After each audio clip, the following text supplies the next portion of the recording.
कैसे हैं प्यारे बच्चों। देखिए हम एक्सरसाइज 12.2 इसके पहले 6 क्वेश्चन सॉल्व कर चुके हैं और इस वीडियो के पार्ट 4 में क्वेश्चन नंबर 7 और 8 इसको सॉल्व करेंगे। तो आइए देखते हैं क्वेश्चन नंबर 7 यहाँ हमने राइट कर रखा है, इसका सोल्यूशन कैसे होता है। ए solid consisting of A right circular cone of height 120 centimetre and radius 60 centimetre standing on a hemisphere of radius 60 centimeter is placed upright in a right circular cylinder full of water such that it touches the bottom.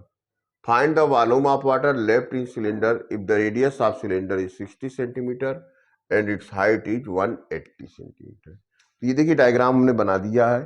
ये कोन है, ये hemisphere है, ये 60 है, मतलब इसका radius 60 है, ये हाइट 120 है, इधर हाइट 60 हो जाएगी, टोटल हाइट 180 है, इसका रेडियस 60 है। ठीक है ना बच्चों। तो इस डायग्राम को देखिए और फिर क्वेश्चन को भी सॉल्व करते हैं, देखते हैं इस क्वेश्चन का सोल्यूशन कैसे आता है। तो देखिए सोल्यूशन के क्रम में सबसे पहले हम फिगर के अकॉर्डिंग अगर देखेंगे, रेडियस ऑफ हेमिस्फेरिकल पार्ट जो होगा, रेडियस ऑफ हेमिस्फेरिकल पार्ट, ये इक्वल हो जाएगा रेडियस ऑफ कोनिकल पार्ट की, रेडियस ऑफ कोनिकल पार्ट। ठीक है ना, जो सॉलिड अंदर पड़ा हुआ है उसकी बात हो रही है। तो इस तरह से हम देख रहे हैं, जो आर है वो हो जाएगा 60 सेंटीमीटर। ठीक है ना। हाइट ऑफ सिलेंडर की बात करिए, हाइट ऑफ सिलेंडर, ये कितना दिया हुआ, इसको H1 मान लीजिए, ये दिया हुआ 180 सेंटीमीटर। ठीक है। Height of conical part, height of conical part of solid, इसकी बात कर लीजिए, तो H2 मान लीजिए, ये दिया हुआ है 120 सेंटीमीटर। ठीक है। वॉल्यूम ऑफ वाटर लेफ्ट हमको कैलकुलेट करना है बच्चों। ठीक है ना, वॉल्यूम ऑफ वाटर लेफ्ट, कितना वॉल्यूम बचा, उस सॉलिड को अंदर डाल दिया और पानी भर दिया, कितना पानी बचा हुआ। वॉल्यूम ऑफ सिलेंडर पहले निकालना पड़ेगा, वॉल्यूम ऑफ सिलेंडर को कैलकुलेट करेंगे, उसमें से माइनस कर देंगे वॉल्यूम ऑफ सॉलिड जो भी होगा, वॉल्यूम ऑफ सॉलिड। तो वॉल्यूम ऑफ सिलेंडर अगर देखा जाए तो कितना फार्मूला हो जाएगा, पाई आर स्क्वायर, और उसकी हाइट H1 मानी गई है, माइनस, यहाँ पे देखिए वॉल्यूम ऑफ सॉलिड में दो स्ट्रक्चर है, एक तो वॉल्यूम ऑफ कोन है, ठीक है, और इसमें आपको प्लस करना पड़ जाएगा वॉल्यूम ऑफ हेमिस्फीयर। ठीक है, हेमिस्फीयर को। तो इस तरह से जो कैलकुलेशन करेंगे, pi r square H1, volume of cone जो हो जाएगा 1/3 pi r square H2 plus 2/3 pi r cube हो जाएगा। अच्छा बच्चों, यहाँ पे देखिए आप चाहें तो पाई आर स्क्वायर, यहाँ भी है, यहाँ भी है, यहाँ भी है, कॉमन ले सकते हैं। पाई आर स्क्वायर अगर कॉमन ले ही लिया जाए तो क्या बच जाएगा, यहाँ बच जाएगा H1, यहाँ भी बच जाएगा 1/3 इंटू H2, और यहाँ 2/3 इंटू आर, ये आ जाएगा। वैल्यू रख दीजिए। अब चलिए वैल्यू को रखते हैं, पाई आर है 60 का स्क्वायर हो जाएगा, H1 कितना है 180 माइनस 1/3 H2 कितना 120 प्लस 2/3 आर कितना है 60, पाई ये हो जाएगा 3600। ठीक है बच्चों, 180। अब देखिए यहाँ कैंसिल करेंगे तो 40 हो जाएगा, ये कैंसिल करेंगे तो 20 हो जाएगा, तो ये आ जाएगा 40 + 40। तो इस तरह से अगर बच्चों देखिए तो ये कितना आ गया, पाई तो है ही, 3600 यहाँ था, और इसको फिर यहाँ पे 180 - 80 हो जाएगा, 40 ये हो जाएगा 80। ठीक है, तो पाई इंटू 3600 इंटू 100, तो ये हो गया 36 के बाद 40, ये पाई, इतना सेंटीमीटर क्यूब। ठीक है, अब करना क्या, पाई की वैल्यू रख लीजिए, 3640 3.14 से मल्टीप्लाई कर दीजिए, कितना आ जाएगा, करके देखिए।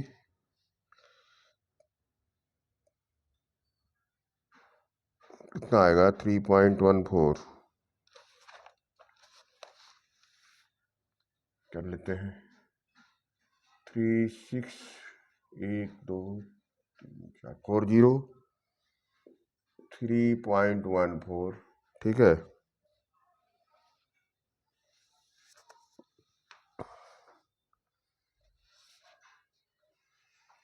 तो ये आ जाएगा 0, फिर 0 0 0 4 6 जा 4 144, 1 क्रॉस मारिए, फिर 0 0 0 0 36, डबल क्रॉस मारिए, 1 2 3 4 108 0 0 0 0 4,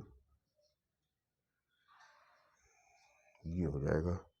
ठीक है ना, 2 डिजिट पॉइंट लगा दीजिए, 113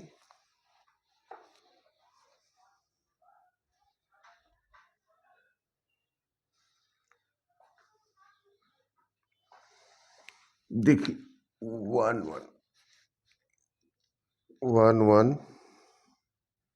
या फिर आप इसको 3.14 से की जगह 22/7 भी राइट कर सकते हैं। ठीक है ना, यहाँ पे आप चाहिए तो 22/7 से मल्टीप्लाई कर दीजिए। तो इसके लिए आपको क्या करना पड़ेगा, 22/7 से अगर मल्टीप्लाई करेंगे, ये भी तरीका है, लेकिन यहाँ क्वेश्चन में कुछ दिया हुआ है, कुछ दिया नहीं है, तो आपको 22/7 ही यूज करने के लिए कुछ ऊपर दिया हुआ है इंस्ट्रक्शन। इसलिए आपको कर ले क्या करना, 36 के बाद 40 दिया हुआ है, इसको 22 से मल्टीप्लाई कर लीजिए। ठीक है ना, 72 40, यहाँ भी आ जाएगा 72 40, ये हो जाएगा 1 2 3 4 2 9 7 7 9 2 के बाद 40, देखिए 79240 डिवाइडेड बाई 7 का डिवीजन दे दीजिए एक बार यहाँ से। ठीक है, दे के देखते हैं कितना आता है। तो 7 का डिवीजन दीजिएगा, तो थोड़ा जगह चाहिए ना, इसको मिटा देते हैं, फिर से इसमें 7 का डिवीजन हम दे लेते हैं। 7 9 2 1 2 3 4 7 का डिवीजन, 7 1 जा 7 9 7 1 जा 7 2 7 3 जा 21, फिर 0 7 1 जा 7 3, फिर 0 7 4 जा 28 2, अगेन एक 0 आ जाएगा, 7 2 जा 14 6, ये भी 0 उतार दिया, 7 8 जा 56 4 पॉइंट। ठीक है ना, 7 5 जा 35 5, फिर 7 7 जा 49, ये आंसर आ गया 1131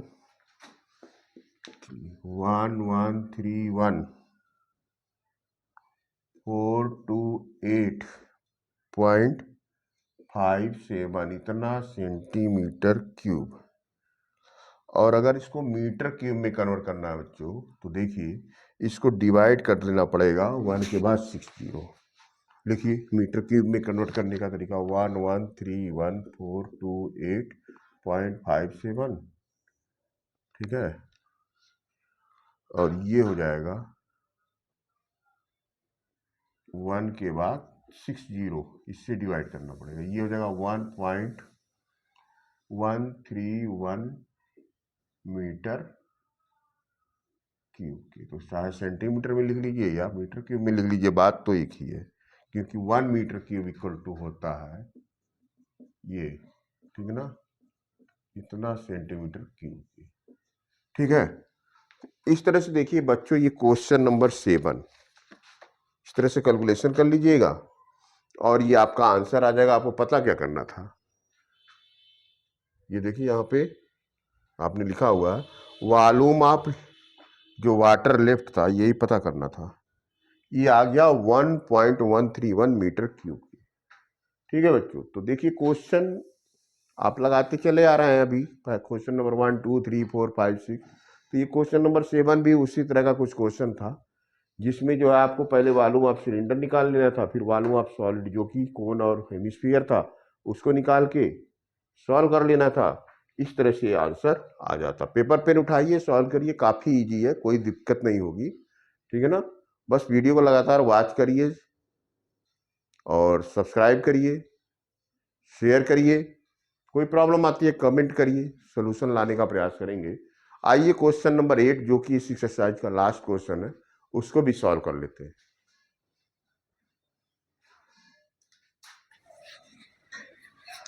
तो बच्चों देखिए question number 8, a spherical glass vessel has a cylindrical neck 8 centimeter long, 2 centimeter in diameter. Length is 8 centimeter, diameter 2 centimeter. The diameter of the spherical part is 8.5 centimeter. By measuring the amount of water it holds, a child find its volume to be 345 centimeter cube. Check whether she is correct, taking above as the inside measurement and pi 3.14. Let us calculate this. Calculation करते हैं, ठीक है ना। तो height of cylindrical part, height of cylindrical part अगर देखा जाए तो इसको h1 मान लिया जाए, और ये हो जाता है कितना, 8 सेंटीमीटर। इसी तरह radius of cylindrical part, radius of cylindrical part R, देखिए R1 मान लीजिए इसको, ये 2 रेडी, ये हो जाएगा 2 डायमीटर दिया हुआ है, इसको 2 से डिवाइड कर दो, 1 सेंटीमीटर हो जाएगा, ठीक है ना। रेडियस ऑफ स्फेरिकल पार्ट, इसके साथ साथ रेडियस ऑफ स्फेरिकल पार्ट भी निकाल लेते हैं। R2 this is equal to कितना हो जाएगा, अब देखिए कितना दिया हुआ, 8.5 सेंटीमीटर दिया हुआ है, इसको भी हाफ कर लो, ठीक है ना। ये जगह 4.25 सेंटीमीटर, वहाँ हमने शो कर रखा 4.25, यहाँ देखिए 8.5 जो है डायमीटर दे रखा है, ठीक है ना। नाउ वॉल्यूम ऑफ वेसल निकालना है आपको, वॉल्यूम ऑफ वेसल, तो ये हो जाएगा volume of sphere plus volume of cylinder, ठीक है ना। स्फीयर के लिए फार्मूला क्या है, 4/3 पाई R1 क्यूब, और इसका हो जाएगा पाई R2 स्क्वायर इंटू H, 4/3 पाई R1 क्यूब की वैल्यू रख लीजिए, तो ये हो जाएगा 4.25 का क्यूब, ठीक है ना। और यहाँ पे पाई R2 की वैल्यू 1 का स्क्वायर इंटू H की वैल्यू कितनी है, 8 है। इस तरह से देखिए बच्चों, वैल्यू कितनी जाएगी, 4/3 पाई की वैल्यू 3.14 रखनी है। ये 4.25 का क्यूब करने पे जो वैल्यू आएगी 4.25, ये क्यूब की वैल्यू आ गई आपकी 76.765625 करके देख लीजिएगा, ठीक है ना।